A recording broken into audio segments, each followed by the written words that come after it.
Welcome, ladies and gentlemen. We'll make a start very shortly, please. Thank you.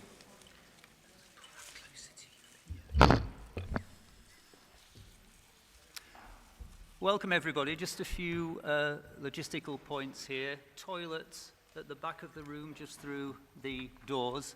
Ladies to the left, gents to the right, disabled in the middle. No fire drill expected, so you can see the green signs. We are quorate. We have all CCGs represented, so we'll make a start. First of all, welcome to Padium. This is our first visit in this hall, which is a home to certain wrestling matches from time to time, I gather. So we'll grapple with these agenda, and that's enough from me on that score. Once again, Andrew and I were available to meet members of the public and explain the agenda at 12:30. We only have one member of the public, a colleague from the pharmaceutical sector, who was happy just to hear what goes on here. So we were available, though, so I think it's important that we make clear that we, to members of the public who are not here, who are watching this online live streaming, that we do make efforts to make ourselves available and make things understandable. There will be, if any members of the public do arrive during the meeting, an opportunity at the end of the meeting to ask any questions on matters that have arisen on the agenda. Also, we have agenda papers on the website that have been there for a week for members of the public to access. Just a reminder again to colleagues, we are live streamed, so if you are going to speak, please switch on your microphone, otherwise the camera will not come to you. Declarations of interest. Anybody want to declare an interest now, or if occurs to you later during the meeting? I, as previously, have declared an interest as a director of Calico, which relates to the item that on individual patient activity, where Calico are involved in that in some way. Are there any other declarations of interest? Thank you very much. We go into the notes of the meeting held on the 9th of January. And sorry, I should read apologies first. We've had apologies from Andrew Bibby, Dominic Harrison, Lawrence Conway and Neil Jack. Do we have any more to report? Okay, thank you. So we will move on to the notes of the last meeting, which was in Blackpool. Page 1 is the attendance list. Is that okay? Page 2. Page 3. Page 4. And that's it, page 4. Andrew, did you want to raise an issue? Yes, thanks, Chair. So just to say that we're going to develop an action tracker for the committee, just to make it easier for us to connect actions agreed in any particular meeting with a review at the next meeting. So from next time, you will see that as part of your papers. Okay, thank you very much. Are there any items of any other... are those approved? Approved? Anybody against? Thank you. Excuse me. Any other items of... Are there any items of any other business that people might want to raise later in the meeting? It's useful to have an indication at this time if you have. No, thank you very much. We have had a request from the item 9 be brought forward to the next item on the agenda, because I think Peter wants to get away. If that's acceptable to colleagues, we will do that. Okay, thank you very much. Or present from down here if it's early with the microphone. Okay. Yeah. Firstly, thank you for bringing the item forward. So I'm just going to, over the next 5 to 10 minutes, just give you an update around the Learning Disabilities and Autism Collaborative Work Programme. Some good news to report on this in terms of that, firstly, CCGs have agreed additional investment in community services. That will really enable us, as it says on the slide, to start shifting gears and start to have an impact on our inpatient position. That investment is split over two different work packages, as we're calling them. The first work package is where the significant investment is going is in additional community teams, including intensive support. The second work package is around autism-only services that we don't currently commission within Lancashire and South Cumbria. So that's good news, and again, thank you to CCGs for supporting that at what I know is a difficult financial time. In addition to that, CCGs have also agreed to recurrently invest in the collaborative commissioning team for learning disabilities and autism. That will also enable us to offer more support to CCGs and undertake some of the functions that CCGs are currently undertaking and do that once across Lancashire and South Cumbria. So the team will undertake all the programme management responsibilities for the Transforming Care programme as they currently do, and also some additional functionality around case management, which CCGs have been undertaking. Also, the team will, from the 1st of April, take responsibility for progressing all of the leader reviews, about which I'll talk about more in the next few slides. CCGs themselves will continue to be heavily involved in progressing some of the local quality visits and also the care and treatment reviews. So good news in terms of a commitment, both in terms of the team and to additional service provision. You may recall that at a previous meeting, and I think it was a development session, I talked to you about the Learning Disability Mortality Review Programme, and I presented that slide just as a reminder as what in terms of what it is. So I've just put the slide down as a reminder again. What I also said is that we had some way to go in terms of undertaking a significant number of those reviews or completing them by the end of March. I also mentioned that there would be a regional panel process that CCGs would be able to ask for some of those reviews to be undertaken by that panel. In terms of what that looks like in terms of actual numbers, at the moment we have 93 reviews that we need to progress. There is a CCG split that you can see on the slide. Of those 93, CCGs asked for 15 of those to be completed by the regional panel process before the end of March. Another 24 of those reviews are currently form part of bigger statutory processes, so we're not able to progress as quickly, which leaves us with a number of 54 to progress before the end of March. What we have agreed, as I discussed last time, with each CCG, and apologies you can't see this, but you'll get the idea, is essentially a weekly tracker. So each week over until the end of March, how many each CCG is planning to do. AOs will receive an update on this on a weekly basis directly from me, just so we can keep a track of progress. What I'm really pleased to report is that the 16 that we were due to complete week 1 by the end of this week have all been completed. One CCG has done slightly more, one's done slightly less, but I'll share with you that position, certainly with AOs, by the end of tomorrow. And again, a bit of an ask to AOs particularly to please keep an eye out for that email and keep an eye out for the fact that we progress these before the end of March. And that's my really brief whistle-stop update. Thank you very much. It's nice to make information. Yes. Any questions on this one? Sorry, I didn't put the microphone on. No? Thank you. Thank you very much for that.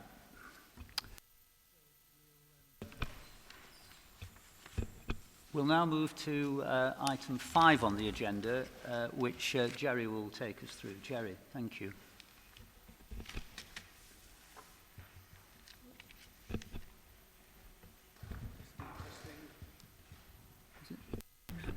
I thought that was a deliberate attempt to silence me then. Thank you, Chair.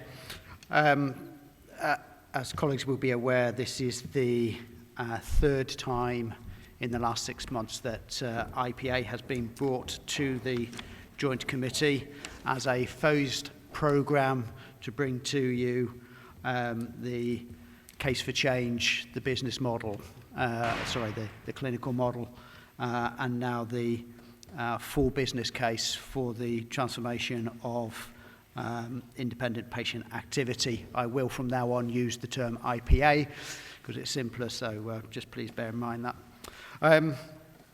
I recognise that IPA services is an extremely complex area, and I hope that the business case, in the way that it's written, has been helpful in you understanding both the case for change and the proposed approach. I will, of course, be happy to answer questions after I do my summary. I think it's important to stress that this business case is being presented by the IPA Programme Board. The IPA Programme Board is a cross-party group that were formed following the governance review of IPA services in December 2018 and was set up to address the substantial concerns raised at that time. So it is important to recognise that this business case is being presented by the IPA Board. The IPA Board includes representatives from the CCGs, including directors of nursing, finance representatives, but also, very importantly, directors of adult social services and NHS England experts who have all been part of the IPA Programme Board and part of the preparation of this business case. The business case has been written as a strategic business case for Lancashire and South Cumbria, and there's a very important reason for that. As you read through the business case, you will be, I hope, aware that there is significant and substantial variation across Lancashire and South Cumbria. Every single CCG has areas of good practice. Every CCG has areas of poor practice. There is substantial variability in funding of the service. There is substantial variation in the cost of care. It is therefore largely impossible to break down the business case effectively to an individual CCG basis, and it is therefore important in that context that you recognise that this has been brought as a strategic Lancashire and South Cumbria business case. In preparing the business case, it's important to recognise that as well as the IPA Programme Board who have brought this paper, it's been endorsed in writing by a number of important partners. This includes Lancashire County Council, representatives from Cumbria and Blackburn and Darwen councils, the Midlands and Lancs Commissioning Support Unit, NHS England Northern Regional CHC Executive Lead, and it has been endorsed by NHS England's National Continuous Improvement Programme for Continuing Healthcare. I hope that the case for change is very clear. It has been presented twice now. The situation hasn't changed. The IPA Programme Board has had that two responsibilities, one to bring this business case and one to put in place actions to improve the extremely challenging and difficult position we find ourselves across Lancashire and South Cumbria with regard to IPA services. Just to recap on a couple of areas. In terms of addressing overdue reviews, that was subject of a previous business case which has been approved. That is now progressing. As you will be aware, we have over 3,000 outstanding overdue reviews, continuing healthcare, FNC, and rapid programmes. This is not a new event. It was brought to my attention quite recently that at the establishment of the CCGs in 2012, there were over 2,000 overdue reviews at that point. This has been something that has been a challenge to this economy since 2012. We have seen some positive progress in terms of improving the number of CHC assessments undertaken outside of hospital. 6 months ago, only 2 CCGs were complying. In February of this year, actually all but 1 CCG complied against that. That is now starting to become an embedded improvement. The final area was in terms of incomplete referrals. As you will see from the business case, Lancashire and South Cumbria is the worst performing ICS area in England. We are very much under the attention of NHS England. We have put in place a rapid action programme of improvement with that, with the intent to address the incomplete referrals within a 4-month trajectory. It's worth bearing in mind that the incomplete referrals are a little bit like 18 weeks. When you look at numbers of 52-week breaches, they may look very small, but when you look at 48-week breaches or potential breaches or number of people waiting at 40 weeks, the numbers go up exponentially, and that is one of the challenges in terms of addressing this issue. The business case itself really sets out a transformational approach. We have looked across the country at models all over the country. One of the unique things about this approach is that we have not taken purely a commissioning approach, but we have tried to look at the end-to-end service, particularly in light of the development of our neighbourhoods, integrated care partnership working on our place, as well as the benefits of creating strategic leadership. That is the driver behind the hub and spoke approach. I'm very happy to take questions in a minute. I would just reinforce that the paper is here today under a level 2 delegation, so the committee is not asked to make a decision on the business case. It is being asked for the support of the joint committee that it goes forward to individual CCG governing bodies for decision. Clearly, the emphasis being is the joint committee. I'm looking from the joint committee for that endorsement for the single paper to go forward.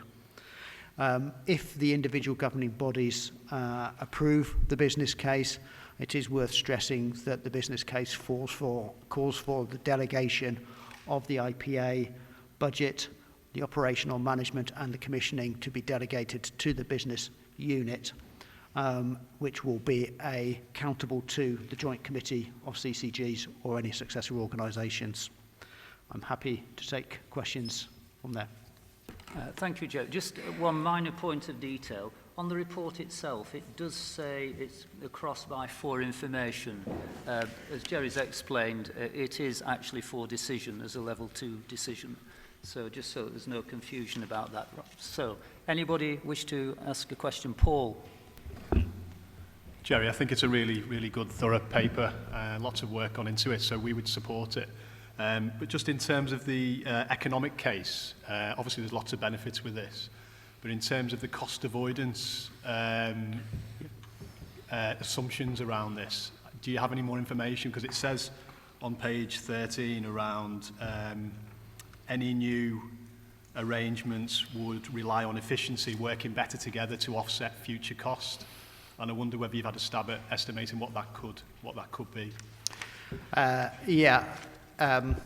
The answer to that one is yes, but with significant caveats. As I indicated, across each of the CCGs, when you look at the costs of IPA services, they fall into essentially 3 categories. The cost of providing the service itself, the cost of the package of care, and most importantly, and the biggest driver, is actually the response of the provider market, the care home market, to providing the care home, which largely underpins the support of that. The programme looks to address specifically providing a better and more consistent approach across Lancashire and South Cumbria for how we manage and work with our care home provider market. As you should be aware that since October last year, we no longer have a framework for managing prices. We have a substantial variation in our management of care packaging costs, so there are clearly opportunities there. The other major area where there is an efficiency gain is if you look at the eligibility criteria that we apply, as you will see in the documentation. We have about 100% variation in CCGs as to their eligibility criteria. That, again, in terms of converting that to an efficiency factor, I have to say has a double factor to it. So there are some areas where we appear to be approving packages of care far more frequently than our peers appear to be. But equally, at the other end of the spectrum, we have some of the CCGs who eligibility area appears to be very, very low, and therefore would raise a question about whether appropriate access to continuing healthcare services is being offered. In summary, the indications is that we are towards the top end nationally in terms of our total CHC expenditure. So bringing through this approach is expected to bring efficiencies and productivity. I just can't simply at this moment put a financial figure on it. Doug, did you indicate? Yeah. I recognise the direction of travel in the paper, and it's the right way to go. I'm still slightly confused on the financial arrangements, what you're actually asking us to agree at the moment. I wasn't clear whether it was the budget for the team that's going to administer these services, or whether you actually want the total budget, including the individual patient budgets, to be centralised, and from when. Okay. So the business case itself calls for the CCGs to approve the investment of 796,000. In approving the business case, effectively it sets out that from October in shadow form, but from the 1st of April 2021, it would assume the full £200 million budget, the management of from April 21. The second area I had some lack of clarity on was market management. There's a reference to an appendix which doesn't have the same reference on its as in the text. I think I did find an appendix F which talks about market management, but it wasn't clear what it was going to do. And it talked about there's a system, some sort of system, and managing the market. I'm always sceptical about managing markets and how you do it. Is there a danger we're trying to run before we can walk? I mean, we've got the basics to sort out first. Yeah, I've certainly looked around to my local authority colleagues here. At this moment in time, the CCGs do not have a consistent approach of working with the local authorities in our relationship with care homes across Lancashire and South Cumbria. The consequence of that is we do not have a consistent approach. So the provider market management, as I say, from a commercial point of view, perhaps is the wrong terminology. What we are saying is that we do not have a proactive, supportive and positive approach towards the care home market. And the business case is setting out the proposal to create a new single team that will work with the local authorities, in partnership with the local authorities, to improve and develop our relationships with the care home market, which is a fundamental partner to us in this process. Julie, I suspect you haven't fallen out with your two chairs. You usually sit next to them, but Julie. They didn't save me a seat. Oh, well, there we are. So a couple of things really. Support the paper. I think, well, Amanda was there, she'll know that in our assurance process, this was one of the areas that we were tested on, shall we say, and we've got to demonstrate change within 8 weeks. So I think that it's really important that we are being scrutinised on this, and also in East Lancashire in particular, this has been an area where a lot of significant patient complaints have come through, although that is reducing. Just on the point around market management and a consistent approach with the local authorities, just to remind colleagues that those are part of the objectives in the intermediate care strategy, and I think it's important that we think about how these two programmes talk to each other. And just one final point on the funding. So will we be asking the CSU to use their surplus before our funding goes in, just so that we are not necessarily putting in the full total?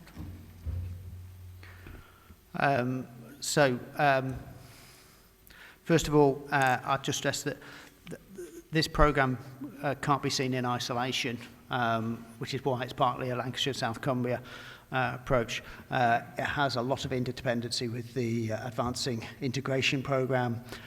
It is crucial that it has an interdependency with the learning disability presentation we've just seen, and with the wider mental health. So there is significant interdependencies with programmes, and I absolutely endorse the approach that success won't come through the programme alone, it will come through its relationship with other programmes. In terms of the answer on the CSU, I think I understand the question, but it is not a question I can answer. The CSU provide a full range of services. I think it is a challenge and a responsibility for the CCGs to be able to work with the CSU to redefine how and where it provides its services. If that develops efficiencies, then we should be using to reinvest it.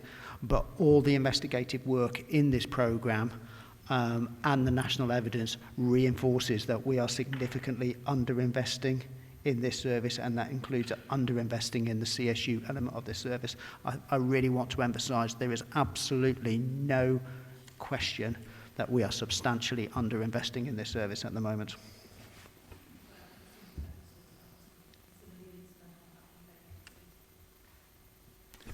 Okay, Dennis. Excuse me. continuing the same theme really. And Jerry and I have had a feedback in the pacemaker. We've already had a prior discussion about this around page 16, the 3.3 budgetary control and quip, which is, I know it's pretty light in this. In an era where we've got to make running costs work better for us, and we've got, you know, major economic problems across the whole region, a business case that asks for nearly 800,000 more to do something, I think needs a little bit more gravitas or forensic gravitas in terms of how we're going to afford to do that. I mean, the returns, I think, in the paper, I think, or the proposals how that would work, and it would improve not just care for our patients, but how we collectively manage this better, I think will draw to us that conclusion. But I think in terms of bringing it to a board level, and other people not in this room, I think we would expect to see some sort of time to value ratio in there. So, okay, an investment of 800,000 additional staff into this process today would bring an efficiency in 6, 12, 18 months' time, and this is how it would work. I think similar to Julie, I think if I look at my own area, where a lot of the capacity in this area comes from, or this subject area comes from, an ancillary service, i.e. the CSU, then how is that cost of that service factored into an additional 800? You know, so you don't have to answer that now, Jerry, but you know, I know you've got this in hand, but I think it's just fair to say that it needs a little bit more weight to that sort of the quip and budgetary control. Final point I'll say, you mentioned earlier on that at this point it's about organising the way in which we run this particular system, which I agree with. I also agree with you that the second stage around delegating the programme budgets right across the system into one central arrangement, I think if that could be accelerated, I think we should accelerate that. Thank you, Dennis. I suppose I'm going to reinforce a point. I have deliberately not tried to present a financial return on investment for this. The whole emphasis of the case for change is that this is probably the worst performing area in the country. And I don't think it's a financial discussion. I recognise the financial challenges. I'm very much involved with dealing with the financial challenges, but to try to present this business case as a return on financial investment, given where we are and the standard of care we're providing, I think would actually be wrong. The associated business case around dealing with our overdue reviews does show a financial return on investment with still providing better care, but that was a previous business case, not this one. This one is absolutely focused on the fact that we are nationally an outlier in terms of the standards of care that we are providing. That is not going to be addressable without investing in the frontline services, which is what this business case is calling for. Okay, Amanda and then Roy. First of all, thanks, Jerry. I think it's a very comprehensive piece of work. And I do agree. I just wanted to make the point. I've been in assurance meetings. With the exception of Blackpool, this is perceived to be a key area of weakness for our CCGs. And not everything we do has to have a return which is reduced cost. Some of the stuff we have to do is about looking after people better.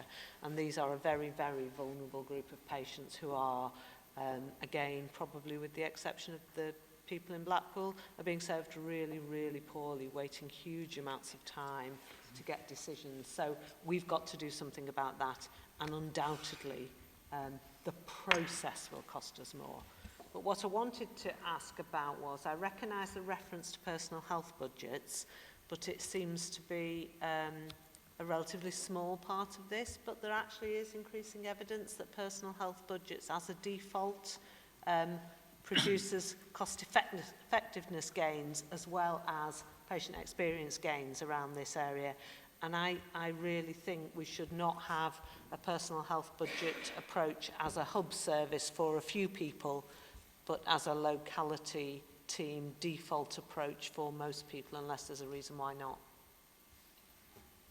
I wouldn't disagree with that. I think there's a danger at times that we think that personal health budgets is part of continuing healthcare. It's a universal offer, so it affects every part of our system. I certainly think there are some benefits in a hub in providing some support around personal health budgets, but actually whether it's in mental health, learning disabilities, continuing healthcare or nursing services, personalisation needs to be part of every part of the NHS services. So, agree. Have Roy and then Andrew and then Jeff. Is there anybody else who would like to speak on this item? Okay, thank you. Roy. Okay, thanks, Chair. First of all, thanks, Jerry, and thank you to the Programme Board for providing this report this afternoon. There's a number of questions I think that I'd probably need to raise with regards to the report, and I think it's with regard to perhaps have we actually undertaken comparative models or benefits analysis of each of these potential models? And clearly within the report there are clear connections to savings opportunities, but I think the spend per capita, I think, as people recognise in Appendix G, is different across each of the CCGs. But I was wondering if that CCG spend had actually been stratified and weighted for individual CCG populations. Just with regards to Blackpool per se, has always had a good working relationship with the local authority, and as you're aware, Jerry, I think we have joint commissioning posts. I don't think that's been the same in Lancashire, with Lancashire County Council. And have Lancashire County Council actually had any input into developing these proposals? And if so, are they ready to develop their joined up commissioning and monitoring functions? I think that would be that's really important for people who are within the Lancashire system, for them to know. In Blackpool, we've had a very clinically led patient multi-agency approach, and we've always met our quality standards and legislative responsibilities in terms of access assessment and compliance with the national quality standards. I am aware there's some national work going on, I think, presently to look at all these issues. But I'm also aware that that position that we have in Blackpool, and we are seen as an exemplar across the country, and you know, some of our staff have actually been out to other areas of the country to provide that information and provide that expertise to other areas of the country. We will be drawing those staff back into Blackpool, I think, because we need to clearly to be able to provide that service. So will those staff actually be used in the model that we're going to use, the model for the whole of the strategic model that we're talking about? I think, as I say, it is a good report, and it is a good business case. And I know you've used a lot of the Blackpool information. You've had some Blackpool people working on the Programme Board, which obviously is useful. But I think when we take this back to our governing body, there will be some concerns that we may have to. And I was just wondering about the process. I know this has to go for a part 2 and be discussed by each of the governing bodies. Is there then the opportunity to feed back some of that information that we might have from our governing bodies back into this particular process, or is this paper now finished? Is it completed business case, or is it an iterative document? Is there opportunity to change? As I say, when I looked at Appendix G, there's a huge disparity in the amount of money spent across. And whilst I recognise, I think in the first year there's a 1.4 million required from the CCGs to enable, I suppose, a catch-up would be too not the right word to use, but and then there's a requirement for a nearly 800,000, I think, recurrent spend. I think it was Dennis who referred to earlier about, you know, the pressures on spend of all CCGs, and I'm sure this has been taken into account, but there's also a recognition, I'm sure, from all of us that we need to improve the offer that's made across the whole of Lancashire, across the whole of the strategic system. So with that, I'll finish there, Jerry. Okay, thank you. Right, there are a few questions there which I'm going to try and quickly go through. We have extensively looked at models across the country. And Blackpool has been a model that's been very much part of that. Surrey Downs is a national exemplar which we have been down, we have visited, and has been a big part of our thinking. But we've also looked at the Cheshire model, Stockport model, Sunderland model, and a few others in our approach. Nationally, pretty well, as I've said before, every model that we've looked at in terms of exemplar performance is on average significantly more expensive than what we have in place in terms of setting up the service. In terms of the productivity and efficiency, when you measure it against the national CHC metrics, they are pretty well all significantly more efficient than the Lancashire South Cumbria system. The Blackpool model is very much built on an integrated model with the local authorities. We absolutely recognise that nationally, all the best practice says that. It's why the Blackpool model is the building block for our 5 proposed spokes. So effectively, the Blackpool model continues and becomes the model we replicate across the system. The local authority, Lancashire and Cumbria and Blackpool and Blackburn and Down councils have all been intimately involved with this. They have been very clear and very supportive in recognising that to integrate the service with local authorities when you have a fundamentally unstable, variable, inconsistent health service offer doesn't make integration an attractive proposition. So we've been very clear working with the councils that we need to sort the NHS side of the bargain to enable integration to go forward. And we talk about a phasing in the programme, and we talk about a 2 to 3 year programme. Ultimately, at the end of this, in 3 years' time, you would expect each of the spokes to be fully integrated with the local authorities. Just reinforce, clinically led, right at the heart of the spokes, and again reinforce that the spokes are supposed to be clinically led. They are frontline services in front of patients. Is this a complete document? Absolutely not. There are so many challenges, so many things we need to continue to work on this area that I would expect this to be a 2 to 3 year phased programme. The reality is, as you've seen from your assurance meetings at the moment, we need to be moving now. We need to be developing the resources that take us forward. And I would just stress that the business case has been developed almost exclusively on people dedicating spare time, weekends and evenings to do this. That's not a tenable process to move forward. We do need to start putting in place something that's more tenable and sustainable in the future. Can I just come back? Sorry, Jerry. Can I just come back? Sorry, Chair, if I could. I think I was asking about the per capita spend on CHC and whether that had been stratified for each of the particular CCGs. Jerry, I'm not sure if you answered that, to be honest, but is that the case? Or? The per capita, it's a hard thing to say. The per capita spend, we have tried to stratify it. As I say, there are some real underlying factors to the per capita spend. So if you look at the per capita spend, Morecambe Bay and Blackpool come out at the highest levels, things like Chorley come out at the lowest level. There are multiple factors that underpin that, which I do not believe as a system we fully understand yet. We know that the rates of eligibility have a big factor.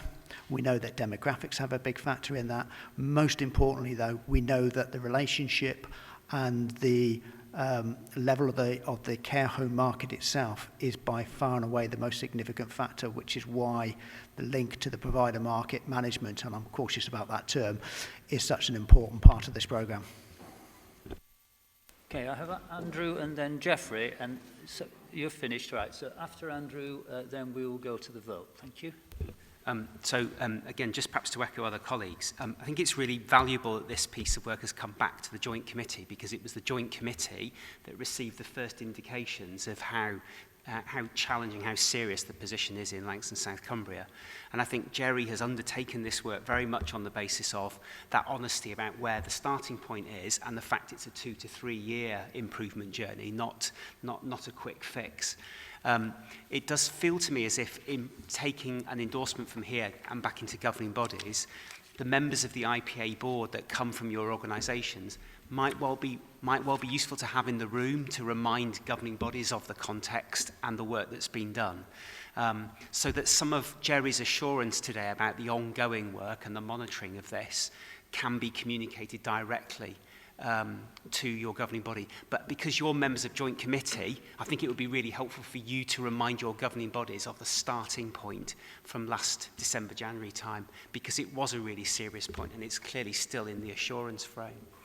So my thanks to Jerry and others for this work. Okay, so in the report we have some recommendations on the first page, first to second, depending on how big your writing is. It's a level 2 decision, so all those in favour? Anybody against? That's carried. Thank you very much.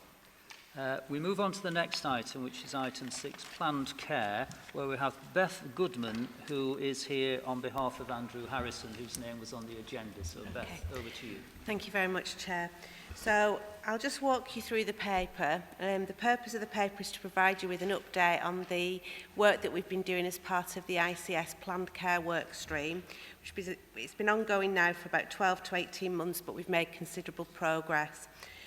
So the first project that we did, and I think that the committee have already been appraised of the ophthalmology work that we've started, there was a PID put together, and from there we've held 2 clinical engagement events over the last 4 to 6 months really.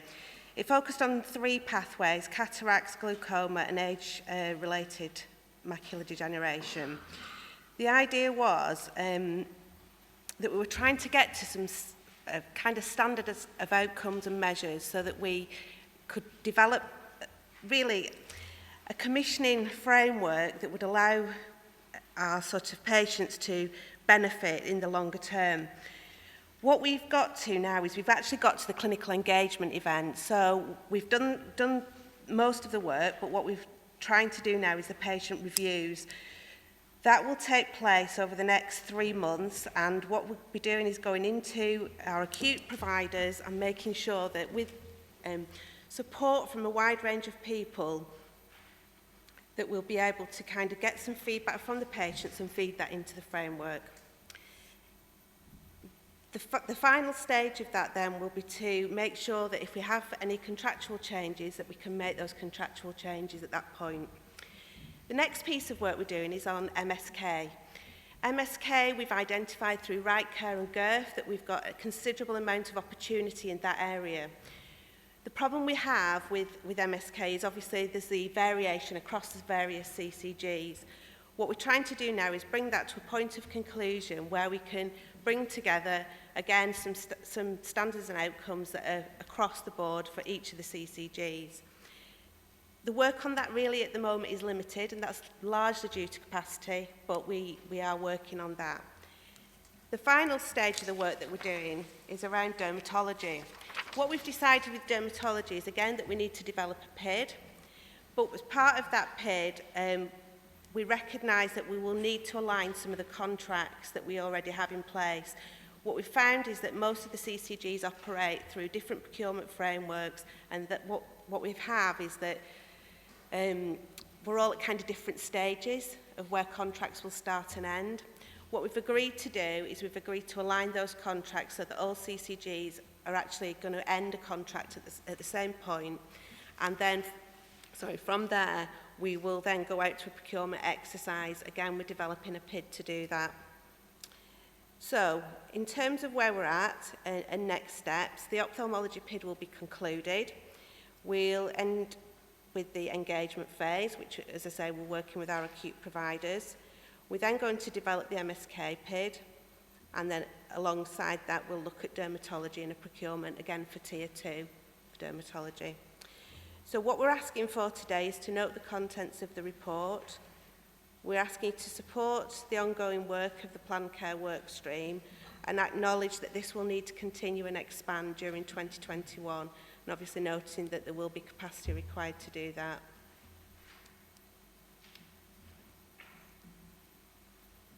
Okay, yeah, thank you.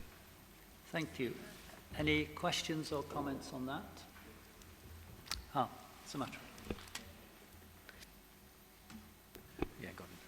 Hi. Thanks very much for the paper. I was just wondering, in terms of MSK, what sort of outcomes are you kind of looking at? You mentioned about the outcomes. Yeah. So basically, as with ophthalmology, we're looking at that standardisation across the piece. We haven't done the work yet to define what those outcomes will be. However, what we are doing is kind of looking at the data, because we do acknowledge that there is an awful lot of variation. So if you look at Blackpool, for example, variation is less than in somewhere like Chorley and South Ribble or East. What we're trying to do is find out what the differences are and what are the success factors around the Blackpool model as against to some of the other models that we've got operating in Lancashire. The idea is that from there we will then try to define what those standards and outcomes will be. Does that kind of answer where you... Yes, thank you. Jerry. Hi. Hi. Within the ophthalmology, you're covering wet AMD, so Yes. is the work covering the sort of the ongoing and latest position with regard to drug usage? I'm very mindful that there's significant variation in terms of drug usage and number of injections. So recognising some of our challenges as a system, are we coming forward with some recommendations specifically around that area?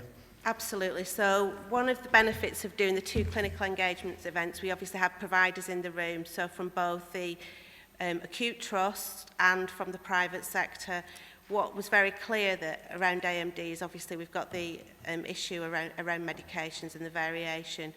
There is some work further ongoing around that, and we acknowledge that there's some challenges because obviously the market has moved as well, new drugs entering the market, so that is being taken on board as part of that process. Yeah. Amanda. So a bit of a variation on that theme, but with the other 2 services, so MSK and dermatology. Yes. Thanks for the update, first of all, but MSK and dermatology are 2 of the areas where we are carrying out quite significant numbers of non-evidence-based interventions or things that are not a clinical priority for the system. And these are often the areas where we need to look when we've got a financial challenge. I get a sense that some of this needs to almost move faster on some of those actions we need to, as a system, take really, really quickly. Yeah, absolutely. So in terms, I'll take that question in 2 parts. So the first around evidence-based interventions, we're absolutely linked in as a group into the work that we're doing with the CSU around evidence-based interventions and policies. And obviously on the Fylde Coast we have our own triage process, and in other areas in Lancashire as well we've got similar processes in place. The work on dermatology is slightly different, and I accept your point that the work is not moving as quickly as we'd hoped, but again it's around resources into that group, so people that are working on this are obviously working in other roles as well within the ICS. What we're hoping is that you're absolutely right that some of the services or some of the procedures that we're taking on board are interventions of limited value. However, what we are going to do is try and utilise the Tier 2 services in a better way. So we have evidence at the moment to show that our Tier 2 services are not necessarily used in the way that we would want them to be used. So the idea of reprocuring across Lancashire would bring us all into that single contract or single specification, more importantly. Oh, Jeff.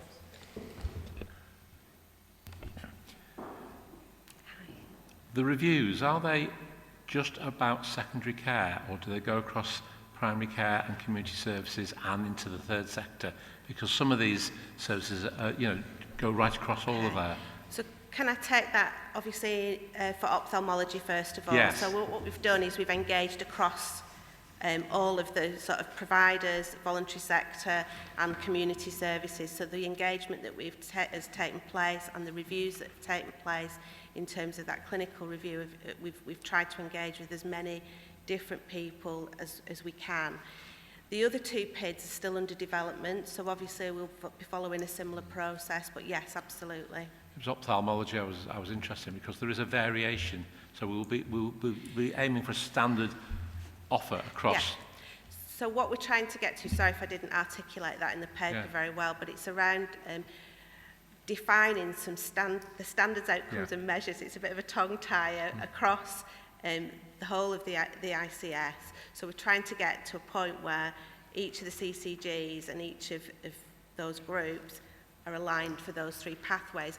What we recognise we're going to need to do is there'll be some more work to do with our providers to ensure that those pathways can be implemented, but we recognise that, and that's kind of the next step in the journey. You know, we are just at the public engagement phase at the minute, but that is the next step. Okay. I think that's everybody. Anybody else? Okay, so there's a recommendation that we're asked to review and support the continuation of the planned care work stream. Yes. So that's the recommendation. All those in favour? Anybody against? Thank you, that's carried. Thank you. Yes, thank you. Thank you very much. Thank you. We move on then to commissioning policies, a return visit, well, more than one return visit of Elaine. Welcome back. So over to you, Elaine. Thank you, Chairman. I will just begin my item by making some introductory remarks about the context of policies, just for the benefit of any new attendees and also for the recording. So, clinical policies, we know that the NHS has finite resources. We talk about that a lot here. And that CCGs are responsible for using those resources to deliver the best possible healthcare for each local population for which you're responsible. And we know that that means we need to set priorities so that we can be sure that we're using our resources in the most effective manner to deliver maximum benefit to the population and also to minimise avoidable harm from healthcare. So one of the ways that local health systems can do this is to develop clinical policies which describe the circumstances in which certain treatments will be available. We don't have clinical policies for everything we do in the NHS. Most policies are created in circumstances where there is some uncertainty about the effectiveness or cost effectiveness of a particular intervention compared to the possible harms it could cause or compared to alternative treatments. Sometimes this is because something is new and we don't have enough evidence yet to understand its risks and benefits. Other times a treatment may have been widely used in the past, but our understanding of the balance between benefits and risks has changed because of new evidence. And in other times, a particular procedure may have been superseded by a newer, less invasive means of treating the same condition in some circumstances or for certain patients. So the 8 CCGs in Lancashire and South Cumbria have chosen to adopt the same clinical policies in order to ensure equity of access to treatments for all of our patients. We've developed a process to ensure our policies are based on good quality clinical evidence, that we understand the financial impacts to the local system of any changes to policies, and that draft policies are consulted on both with clinicians and with the public, and that due consideration is given to any potential equality issues before the draft policy is brought to the Joint Committee. That work is undertaken by the Lancashire and South Cumbria Commissioning Policy Development Group, which I chair, which is why I am here, and which is responsible for the oversight of this process and for agreeing the final versions of all policies submitted to joint committees for approval. So that's the context. Today's paper, I should just, before I go any further, clarify that I'm talking to you about 3 policies today rather than the 4 that are on your agenda, so we won't be covering complementary and alternative therapies today. What I am going to talk to you about briefly is 1 brand new policy and 2 amendments to existing policies. So I'll start with the policy for extracorporeal shockwave therapy for the treatment of tendinopathies. This is the brand new policy, and the need for this policy was identified through a number of individual funding requests that were submitted for consideration across Lancashire and South Cumbria, requesting the use of this treatment as an alternative to the standard management approach for refractory tendinopathies. So it was identified as a potential service development area, and the policy group agreed that it would be helpful to look at the evidence and potentially develop a policy. The paper outlines the policy development process in some detail, which I won't cover. What I will point out is that when we looked at this and got to the point of clinical engagement, our initial assessment was that we didn't see sufficient evidence of benefit for this to be something that we would want to commission routinely across Lancashire and South Cumbria. But as a result of clinical engagement, our attention was drawn to a slightly different set of clinical conditions than our public health colleagues had actually evaluated the evidence for in the first place. And so one of our provider trusts in particular was able to point us in the direction of a slightly different way of using this treatment, and that there was some evidence for that. So as a result, the policy was revised, and the policy that's come before you today is a criteria-based policy that defines the circumstances and the conditions in which we think this should be made available. This also explains why you will see in the paper in 3.4 that we first went to the ICS Care Professionals Board last September for their support for this policy. The policy they saw in September was a not routinely commissioned policy, and as a result of the changes, we actually went back there last week to the February meeting. CPB have now seen the new policy and are fully supportive of it. We expect it to be an intervention that's not used terribly often, so we don't expect there to be any significant financial impact. And on those grounds, I would like to ask you to ratify the policy. Any questions on this one? Kevin.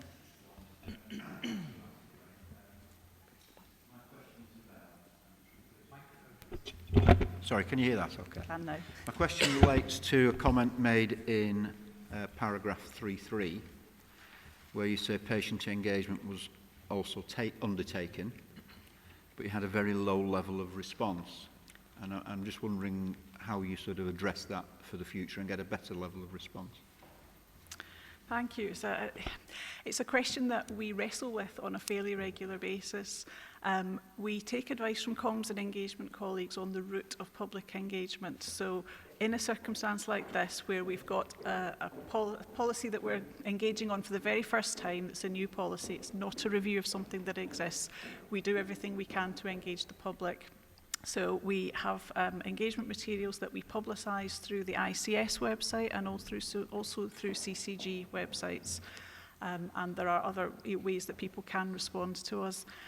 Our experience is that things like this, which are not necessarily part of the public consciousness, it's quite an obscure kind of intervention for a not very common condition, we often get very minimal feedback. You tend to find we get much more feedback when it's something that people are very aware of, something that's really common or quite contentious. So I think, I would really welcome any alternative suggestions for other ways that we could increase it, because we try everything that we are aware of, and it's very hit and miss what we get. I think, Elaine, I understand what you're saying, and I think for something that is such a niche or bespoke area, you've almost got to try and target those people who are affected directly by it. So I'm pleased that you are continuing to try and broaden that. So, yeah. Thank you. Amanda, then. Sorry. No, I think we have to be really careful. If we target people who are directly affected when we look for engagement and opinions, and it passes other people by, we're not really able to get a view of a population as a whole and prioritise accordingly. And the other thing is, there is something about engagement fatigue, and there are some really big important issues that we really, really want to push our population to engage with us on. And as Elaine says, there are, uncommon conditions with very little used therapies that really, it doesn't matter as much in a way. If people are interested, they will let us know and they will be part of the engagement. And we see that with lots of our other clinical policies. Yeah, I think I was more pointing out the danger of saying that you have engaged when actually, in fact, it's been a very small engagement. It may be that engagement isn't necessary, but rather than say there has been and it's been a poor take-up. And do both. It needs to be the specific people involved, but I agree with what you're saying, right? It does need to be the broader population. Yeah. Perhaps it's our fault from the way we've worded the paper. I think we are advised by comms and engagement colleagues and by equality and inclusion colleagues that we need to undertake public engagement on these policies. So I think it's a positive thing that we try.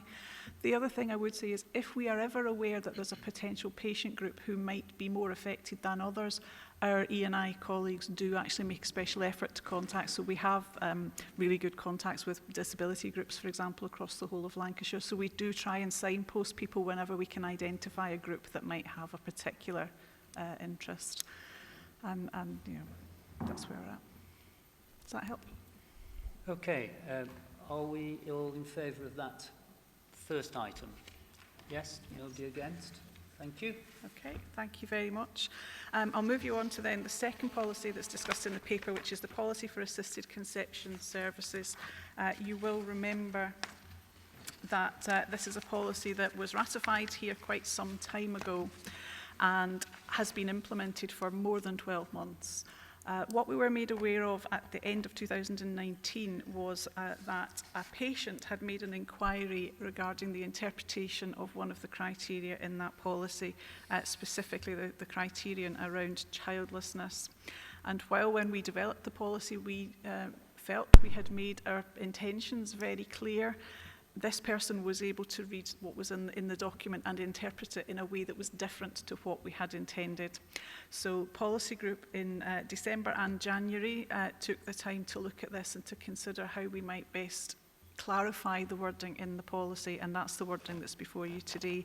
There is no intention to change the commissioning policy at all, no change to access, purely for clarification. So I would ask for your approval for the proposed future policy wording that's in section 4.3. Okay, so that's for clarification. Is that fairly straightforward? Are we agreed? Agreed. Nobody against? Thank you. Thank you very much. Final policy is part of our cosmetic procedures policy, specifically relating to dealing with breast implants. Within our existing policy, which came into force in July 2018, we have a criterion where when breast implants are removed on the NHS, if there's a clinical rationale for replacing them, that would be undertaken at the same time as the removal procedure. So that policy has been in force, as I say, for some 18 months now. And again, around the end of 2019, we were made aware by clinicians using this policy that actually they felt there were certain clinical circumstances in which to do this removal and replacement in a single procedure was actually clinically inappropriate. So there might be an infection going on locally or other clinical things happening that would mean it was not appropriate to put in another implant in at that time. So again, Policy Group had a look at it and felt that actually on the basis of the clinical advice that we were seeing, it was unfair to deny patients who were where a replacement was clinically indicated the possibility of having it just because they couldn't have it during the same operation in which the previous implant was removed. So that is the basis for the change to policy we're working, which is basically, if you look at section 5.5, we would be removing requirement C, which is that the replacement carried out as part of the same procedure. We would not be changing anything else. The impact of this, we think, will be minimal. The small number of patients for whom implants are removed and replaced on the NHS is pretty rare, and even of that small number of patients, only a certain proportion of them would not be able to clinically to have it done at the same time. But again, it was pointed out from an equity point of view that we shouldn't be restricting it in that way, and we don't have a clinical evidence basis on which to do that. Therefore, Policy Group is recommending that change. Okay, any questions or comments on this one? I don't see anybody. So are we in favour of that? All those in favour? Anybody against? Thank you. Thank you very much. Can I just raise a question on that? I suppose what intrigues me that a policy like this has gone through a kind of clinical process, and yet the challenge has come from a patient case. Could we not expect that actually that kind of issue had been picked up by clinicians previously? Yeah, in an ideal world, we would like to be able, for the Policy Group to be able to anticipate every possible scenario before drafting a policy, and equally for clinicians to be able to test that policy against every possible scenario. In practice, that doesn't always happen. So I think we always have to be open to amending policies in light of clinical feedback. And I agree. I think it is a positive thing that we are able to respond and quickly amend, so we don't disadvantage patients where we've just missed a possible scenario. So we just have to accept nothing's going to be perfect, but as long as we respond appropriately. Okay, so those are agreed. Thank you very much again, Elaine. I don't know if we're going to see you again in Near future, yes. Very good. We go on to item 8, which is the work programme. That's Andrew. Thanks, Chair. Members of the committee are aware that we have an annual work programme for the Joint Committee of CCGs. We do that in order that the programming of our meetings and decision-making is in line with the agenda for the collective group of CCGs, but also more specifically because we ask each of the governing bodies to delegate a decision-making authority to the representatives on this committee. So it's a really fundamental part of the governance. So this document is the final draft of a work programme to take us into 2020-21. In section 4, we've had a number of references today to levels of decision-making. Section 4 of the paper, I'm much more explicit this year about the fact that there are 2 levels of decision-making, and that came from the Joint Committee's review of its terms of reference in the autumn last year. So let's recall then that there are level 1 decisions where effectively CCGs have delegated the full decision to this committee, and level 2 decisions, we've had an example of that today, where we're perhaps bringing collaborative work back to the Joint Committee, endorsing it, and then it goes on its way to the individual CCGs. So that distinction has been applied to the work programme.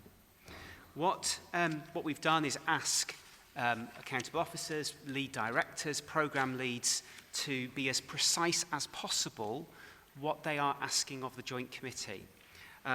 We've found this year that that's relatively easy to do if you can see a few months ahead. It becomes quite hard to do when you might be planning for a whole year. So I have made a statement in the cover paper that we may need to review the work programme later in the year if we just find it's not as precise as we need it to be. I have a couple of apologies to make for gremlins which got into the specific drafting of the work programme.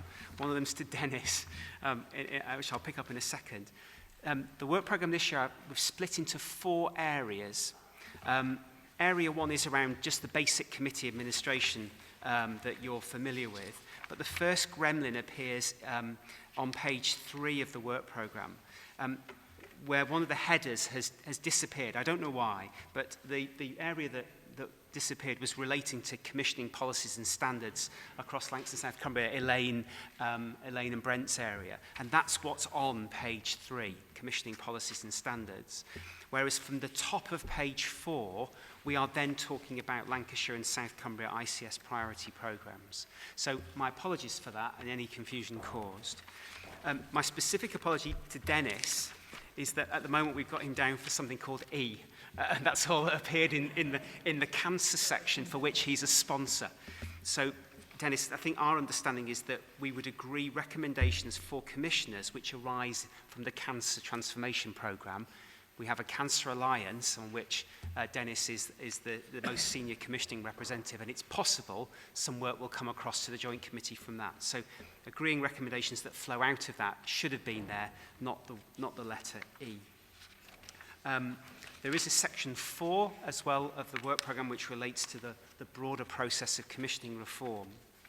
So in every case, you have a subject area, a nominated exec sponsor, an indication of the area of decision-making that the Joint Committee is being asked, and some specificity about the type of policy, business case, option appraisal model, whatever it might be, that would come to the committee, and our estimation of whether that is a level 1 or level 2 decision. So based on that, Chair, I'm very happy to take questions and comments. If the committee is willing to agree this today, as we've said, it would then go to individual governing bodies to create the delegation for decision making. Okay, thank you, Andrew. Any questions or comments? Doug? Julie? Oh, I welcome the paper, Andrew. So my question's a bit tangential, really. I was expecting something to come back before now around stroke. I thought something was due a month or 2 back, and it hasn't appeared. I just wonder with some of the projects whether you've got enough resources to drive them, or whether you're struggling from that angle. So a fair question that applies beyond stroke, Doug. I think I think there have been some challenges for colleagues on the stroke programme in terms of where they expected to be during 1920 in terms of decision making and some of the complexity that's come out of that programme. They have made progress, and actually some of the decision-making that's taken place in local CCGs, particularly around community services, has progressed work. But what we've asked them to do here, what they've set out here, is their expectation of work that in some cases is delayed from this year and is tripping into next year. There is a bigger conversation taking place with chief execs and accountable officers about the number of priority programmes and whether there is sufficient resource in there. But we have gone through that stroke item in some detail with them to try to be clear what it is they're expecting to ask of the Joint Committee. So that is our best assessment as we speak of what they might require from us this year. Sorry, Andrew, because I've seen this before, and it's just a question that's just occurred to me now. And the thing that triggered it was the stroke one, really. So my understanding is that in the NHS assurance process, that the commissioner and the provider work up the case for change in the service model, but the pre-consultation business case and the decision-making business case is the responsibility of the commissioners. So I'm just wondering on governance whether we can have leadership for those things as a provider trust executive, and whether what we should be doing is having a commissioner lead to take those through, particularly when thinking about the wording that we just had around cancer, where the role of Dennis was to give that, to get the commissioning decisions through related to that programme. And I just wonder whether that's something we need to think about here. It will help us with our decision making, and also it will help us with our responsibilities in SLE. Julie, I think that might well be a fair question, and perhaps something that we need to take from this. There certainly needs to be a provider sponsor for issues that relate to the way that providers configure, but you are right, there needs to be some commissioning guidance through the Joint Committee process. Jerry? No, come on to Jerry. Just two comments. I suppose just to stress, having been very much involved with the terms of reference, that the level 1 and level 2 decisions are very clear. The bit that I wouldn't want anybody to miss is that they are in the context of the appendix of the terms of reference, which set out that the decisions have to comply with the individual CCG statutory duties in the same way the challenge around financial aspects of IPA.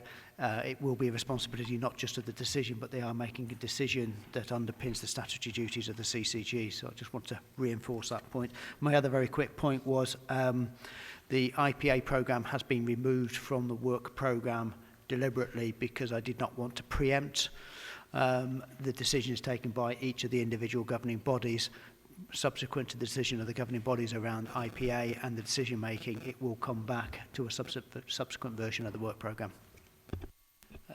Okay, Amanda. Oh, sorry, do you want to respond to that? Amanda. Just a comment really on the health infrastructure plan item on page 8, which talks about updates at level 2. I think it can't be about updates, it's got to be about decisions really.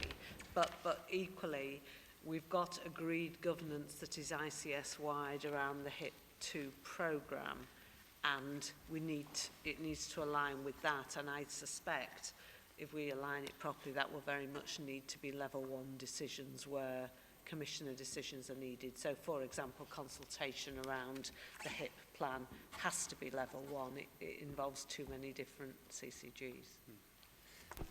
So I wonder whether at the moment the drafting is based on the preliminary stage of that work, and your point is going to come down the track to us, I suppose. Yeah. Is there anybody else? Roy? Thanks, Chairman. On page 4, the SEND Partnership Improvement Plan that's been led by Julie with Lancashire County Council, I'm aware, I think, that there's a review of that plan taking place in the very near future. Also, I was just looking, is this I can't quite remember, but is this a pan-Lancashire plan or just the Lancashire plan? And if it is just a Lancashire plan, we're asking this for a level 2 delegation. that would surely then just apply to the Lancashire CCGs and not the Blackpool and Blackburn CCGs, given that they have unitary authorities within their particular borders. I can't remember all those questions. I remember the ones I can, and then I miss out. I'll remind me. So yes, you're absolutely right. The Ofsted came to Lancashire about 2 or 3 years ago and had a very difficult report. There's been work to progress that, and Ofsted and CQC are coming in on Monday, which is why I've had to pop out and do calls. It is just Lancashire, although there is lots of joint learning and connectivity between the other Directors of Children's Services and the CCG commissioners. So what was your final question, sorry? I think it was, Julie. If this is just a Lancashire plan working with the CCGs, is it just the Lancashire CCGs that should vote on a level 2 decision on that? You know, not including obviously Blackburn and Blackpool, given that they have different arrangements with their local authorities, I think. I think immediately so, yes, but I think some of the ICPs are working in particular ways so that they're trying to level up and bring some kind of joint commissioning approach with aligned budgets, not necessarily pooled budgets. So I think today, yes, but I think it's going to get more blended as we move forward. Amanda. But I think on that one, this is a good example of something which hopefully next time won't be as bad, but something where a very poor report on something that there's a range of responsibility for across the system needed us to mobilise and act really quickly together to address a situation where patients were being failed to all intents and purposes. And actually, those things, I think, should be level 1. And I think there may be level 1 for a group of the CCGs and not all 8 of them. But I actually think that a situation where a service is clearly quite poor, we need rapid action, we need commitment to resolving and to implementing change, those are the things we should be moving quickly through taking joint decisions. And so I think maybe we need to think through for that sort of thing, how we approach it. I think we need to think about it because we're talking about integrated commissioning being at an ICP level. I think there's definitely something around standards and mobilisation around the pathways. The reason why I'm stalling is I'm thinking is with Blackburn with Darwin, because Blackburn with Darwin has had a review last year, and it was quite a positive review, and there is work going forward there that's very specific to improve joint commissioning. But we've all got the same problem: is we can't recruit some of the health people. So I think that, so I think it's both and, but with a bit of fuzzy edges, if that makes sense. But I do think that people need to prepare themselves for the Lancashire Send review, because we are being helped to do our very best in this, which is usually a sign that you're going to get a letter. Jerry. Yeah, it feels we're in danger of making something complicated for something that's actually the right thing to do. I just wonder whether the thing here is actually under the terms of this committee, we should be just simply saying we have a responsibility to respond to send improvement programmes. That will be irrespective of whether it's Lancashire, Blackburn, Cumbria or any other parties that we use the joint committee to cover all send improvement programmes. And I think that comes back to what Amanda's saying really, because it is about the standard that we want people to get to, isn't it, that is really important. Yeah, I think, but if we just simply make it broader than Lancashire to cover all of our partnerships with all of the councils, then I think you'll get what you're looking for, rather than being specific to one council. Yeah. Okay, are there any comments on any other parts of the work programme then? Yes, Sumatra. With regards to planned care, what are the kind of what sort of planned care areas are we talking about here, Andrew? So, Samantha, that fits back to Beth's paper today. Okay. So those 3 areas that have been described today, that's what they would be coming back to during the next financial year. It's actually quite a good link up today between those 2 things, I think. Any other comments, questions? Dennis? Just a general one. It probably doesn't apply to all of them, but some of the areas we might need to consider similar to the discussion we had with Jerry's paper about, as a joint committee, as a set of colleagues and organisations, do we aggregate big programme budgets into single programmes? And I think we need to have that discussion, you know, what the methodology is around that. And maybe not today, but it applies across many. Yes, and thank you, Dennis. I think that's really, really helpful. I think we're going to see that coming through on mental health, and obviously we've got it with IPA too. Okay, anybody else on this item? I think that's it. So on the front sheet, we have 2 recommendations that you're asked to agree to. All those in favour? Anybody against? Thank you, that's carried. So we move on to item 10, which Brent is going to lead us through. Thank you. Thank you, Chair. So I'd ask committee members just to reflect on the introduction that Elaine gave for the policies agenda item. And I think all of those equally apply in terms of the decision-making processes for medicines. We're asking for an approval of the 8 recommendations that have come out of the January and February's Lancashire and South Cumbria Medicines Management Group. They've all followed the usual process in terms of review and engagement. I wasn't going to go through each of the 8 in detail. We've made amendments to how they're set out in the paper following discussions at the January meeting. So it was just if people are happy to endorse those or if you have any specific queries in relation to any of them.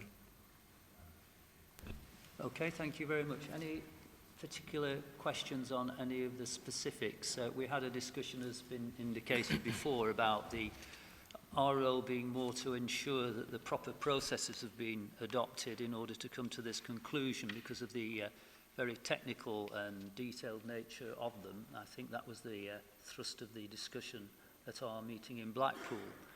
However, that's not to say that nobody can ask questions about it, on the contrary. So would anybody like to ask any question or comment on this?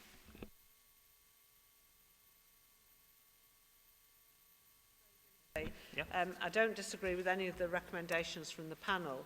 I think there is a question about whether NHS prescribing for treatment of jet lag should be a consideration at all, rather than whether specific preparations should be used for it.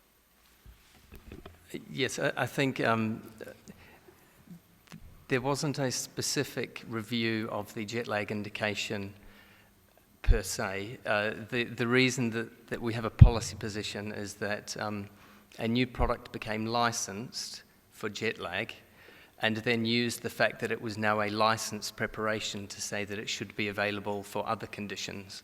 So we reviewed it for the other conditions and at the same time made a recommendation for its licensed indication, which is jet lag. But certainly not recommending that it should be considered or funded by the NHS for that indication at all. Anybody else want to ask a question or comment? No? Okay, so are we happy to agree the recommendation here to endorse the findings of the clinicians on this? Agreed? Anybody against?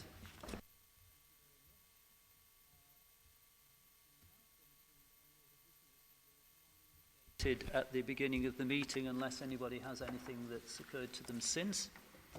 That being the case, the next meeting will be on the 7th of May at a venue to be determined, probably a slightly warmer venue at that time of year, but apart from the heating, I think this has worked reasonably well. Thank you very much for your attendance. Thank you. Yeah.